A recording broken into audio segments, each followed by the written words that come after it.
Well, I was gonna go clean the reptile room, but it smells like some serious dookies in there, and I think we should record a video first. The top 5 things you need as a reptile keeper, the 5 most important, most useful things that you need. My name's Adam. This is Diamond the Dookie Machine. You're watching Wickens Wicked Reptiles. Stick around.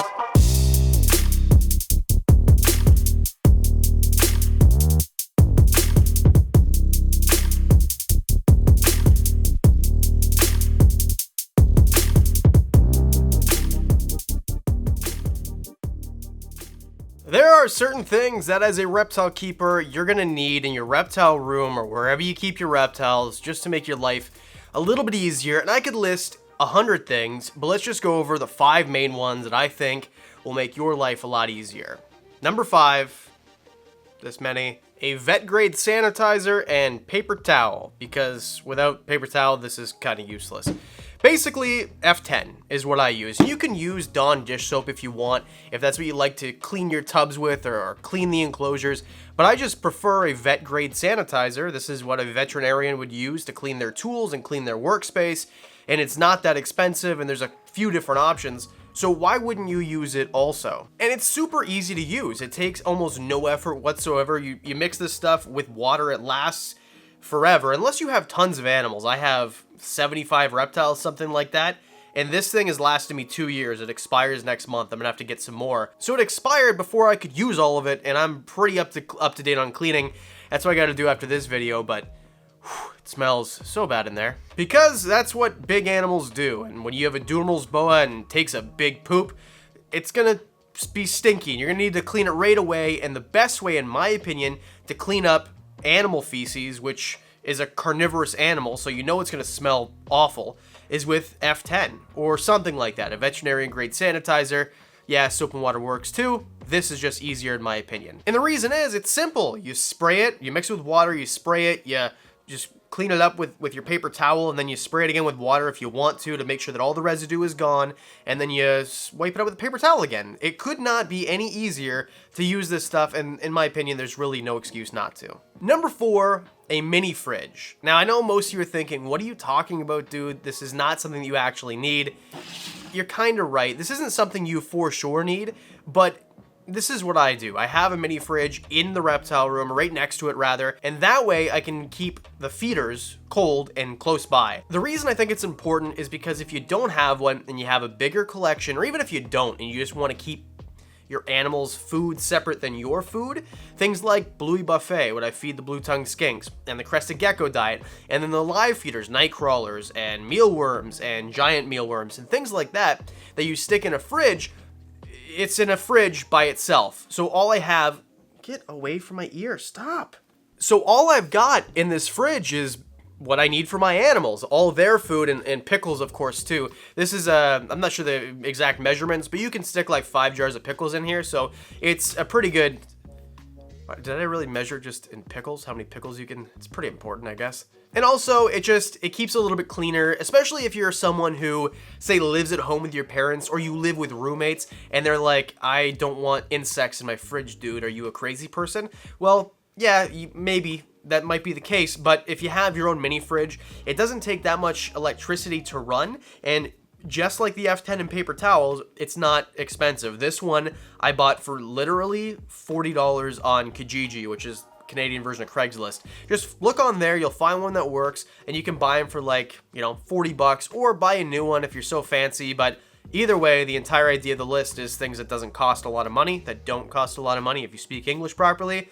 I'm just rambling. Let's move on. Oh, paper towels are good if you spill your drink when you film too. Number 3.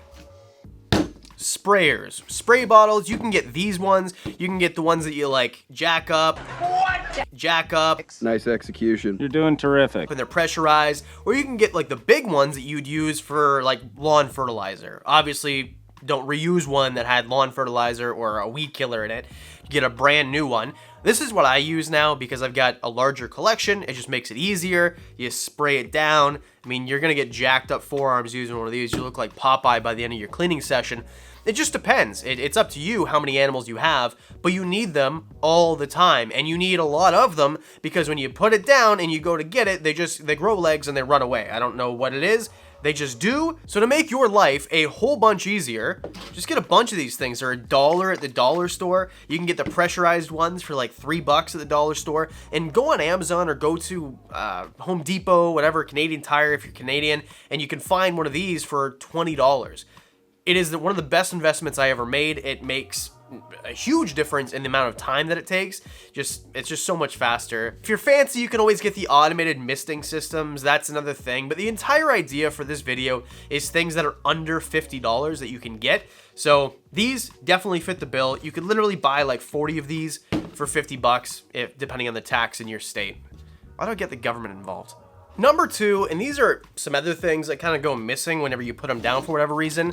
Hooks and gloves. And they don't have to be fancy gloves like these. These are Reptile gloves. Fancy. I bought these for $15 at a Reptile store. They're great. They work fantastic. This hook was like 20 bucks. But a lot of people mentioned in a comment section of a video before that instead of buying one of these things, which might be 30 bucks or 35 bucks or whatever, depending on the size, you can just get a paint roller and use that without the roller part, obviously. It actually makes a lot of sense, and it works quite great. You can make your own. There's a whole bunch of different ways that you can make... Why do you keep pushing inside of my head? There's a bunch of ways you can make your own, of course, but in general, if you want to buy one just to make it easy, and, you know, you're at a reptile expo or you're at your reptile shop, whatever, you're there anyway, well, there you go. And this has a rubber tip on it. It's stainless steel, so you can sanitize it really well. It's not porous. There's a bunch of different ways that you can do it. And the reason you'd want gloves, a lot of people are going to say, you're a pansy. Listen, if you're uncomfortable holding an animal, or if, for example, Diamond cut me up real bad last week just because his claws, he needs something in there better to file his claws down. If you want to use these, it's more enjoyable for you to handle your animal when you wear them. What's wrong with that? Or if you're just getting used to handling snakes and you're a little bit timid, these are going to help you overcome your fear, which is a lot better than, well, I don't want to use gloves, but now I don't want to handle my animal, so now it's just going to sit there in the bin. Just wear gloves, man. Wear gloves. You're going to feel a whole bunch better that you did, and eventually, once you've handled that animal and it hasn't struck at your gloves, you're going to feel much more confident. This is turning into something else. But anyway, gloves and hooks, and I need more of these, because every time I put this thing down, it's gone. It's gone. And you don't need, like I said, fancy ones. These are welding gloves that I got for free. Someone just gave them to me. Hey, man, you handle snakes, right? These would probably help you out. And these are, like, very thick. Like, yeah. If you get bit with one of those on, you're not going to feel it. I feel like we're zipping right through this one. Number 1, in my opinion, the coolest thing, my favorite thing, and the most impressive thing I talk about all the time, number 1, smart plugs.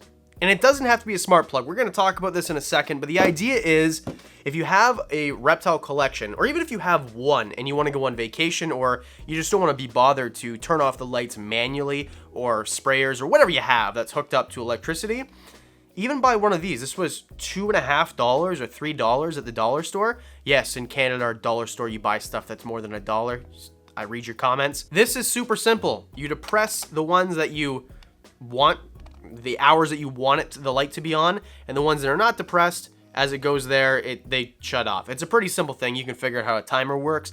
These are great. These are better. And there's a link in the description, an Amazon affiliate link. Press it. I make a couple cents if you buy something. These are my favorite thing that I've ever purchased for reptile maintenance. And it's simple as this. If I'm unsure if the lights went on, I can go into my phone, go into my Google app, my Google Home app, which controls everything in my house. All my lights outside, my thermostat, my smoke detectors, everything in my house is smart. These, although you're thinking are expensive, they're not. It's under $50 for a pack of 4. Link in the description, and these are $3. So at most, maybe. And you can buy whole bars, like bars with multiple outlets. Power bars is what I'm trying to say here, that are like this. But in my opinion, these are better, because these you can plug a power bar into, one of these big giant ones if you so choose, whatever, and this will control the entire thing. And you can, with your voice, I'm not going to say the command, I don't want to set yours off.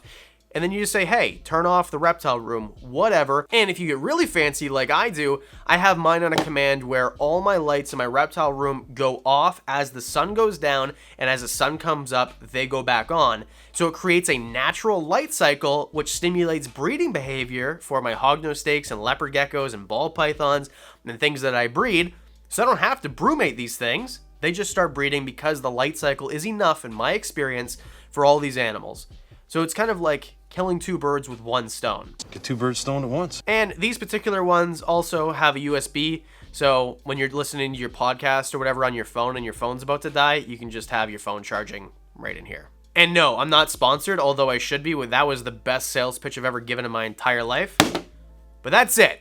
Those are the 5 things that I think you must have, you do need, make your life so much easier as a reptile keeper. What do you think? What did I miss? Or is some of this hoopla? You don't need that. Let me know what you think in the comments section below. A giant thank you to the Patreon supporters. You guys are freaking fantastic. You knew about the surprise reptile we talked about in this video here last week. You knew about, well, there's a couple things you know about that the rest of you don't. For as little as $1 a month, extra videos, early videos, things like that. Join the Discord for free. Cages, if you want the best cage a money can buy for your reptiles, link below. Code WWR at checkout for free door handles. I'm out of breath. Hit subscribe, and I'll see you on Thursday. Nope, Monday.